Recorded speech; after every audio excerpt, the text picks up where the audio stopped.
Zawód dla bliźniąt. Bliźnięta mogą wykonywać większość zawodów, jakie w ogóle istnieją. Bardzo podstawowe. Komunikacja. Komunikacja to przede wszystkim pierwsza komunikacja to nauczyciel. Druga komunikacja to handlowiec. I w 95% bliźniąt kończy w handlu.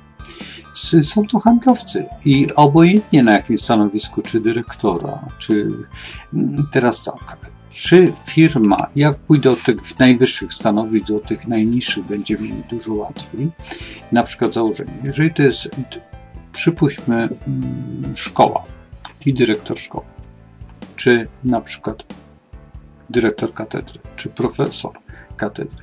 Jest to katedra komunikacji. Co znaczy komunikacja? No bo w tym momencie komunikacja, na przykład w filologii, nie musi być to stosunki międzynarodowe, czyli zagraniczne, ale także może być to, przypuśćmy, psychologii, ale na pograniczu, nie psychologii, chociażby, właśnie kontaktu, ale także logopedii.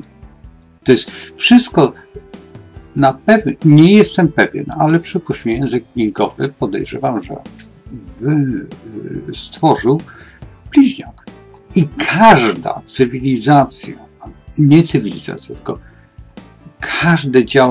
każde działanie komunikujące są to bliźnięta. I teraz jakie zawody? No tych zawodów jest mnóstwo, bo i są marynarze, którym tymi chorągiewkami i łatwo się uczą, to właśnie są bliźnięta. Osoby, które komunikują się, czyli wykładowcy języka. Ja przynajmniej, jeżeli mam typowego nauczyciela, mówię, ja kocham to uczyć, kocham tą pasję, to jest dla mnie, to są już bliźnięta. Jeżeli teraz to jest lekarz foniatra, no to już z góry wiem, że bliźniak. No oczywiście, że nie, ale jeżeli widzę w kosmogramie na przykład cechy, znaczy on jest ze znaku bliźniąt, a widzę, że tam wyraźnie wychodzi mi medycyna, więc się pytam, czy jest foniatrą albo laryngologiem. No bo to też trzeba brać, ale na pewno nie będzie ortopedą, nie będzie jakimś tam chirurgiem. Oczywiście, że zdarzają się takie wypadki, ale to jest bardzo rzadko.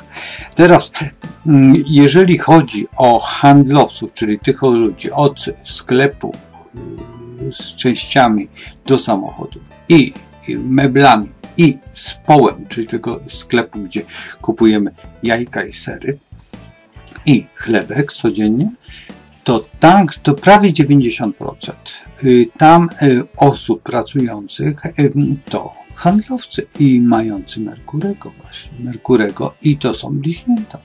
Bo albo jest teraz tak, cecha bliźniąt uwydatniona, nie znak, tylko w domu bliźniąt, albo też gdzieś tam i te bliźnięta są bardziej wydatnione od tych osób i wtedy jest wielka zgoda, bo jest harmonia kosmogramu z życiem tych bliźniąt i bliźniak, wtedy taki bliźniak, czy o cechach takiego bliźniaka, ta osoba się bardzo dobrze czuje. I to jest chyba jakby podstawa dla pracy bliźniąt, tylko zaznaczam, że im więcej wsadzisz w siebie, tym wyżej zajdziesz. Im dłużej się uczysz, tym jesteś coraz bardziej powiedzmy, że tak jak jest żołnierz. Każdy żołnierz nosi w plecaku buławę i może zostać marszałkiem. Więc ty jesteś cały czas tym wojownikiem. Wojownikiem o świadomość. Tą zyskaną. Tą, którą musisz wywalczyć. Tą, którą musisz nauczyć się respektować. Bo jeżeli kiedykolwiek przegrasz to jest bardzo trudno wrócić na tą drogę wojownika wiedzy. Ale zawsze, powtarzam, i zawsze warto. Warto i jeszcze raz warto. Bo jeżeli nie, to będziecie ćwiczyć życie, a nie ty życie. To jest to, co jest najważniejsze. To, co powiedziałem. Lepiej, żebyś ty wziął i zaczął ty ćwiczyć życie. A życie tylko jedynie możesz ćwiczyć, kiedy posiadasz ogromną wiedzę. Kiedy jesteś, cały czas się kształcisz.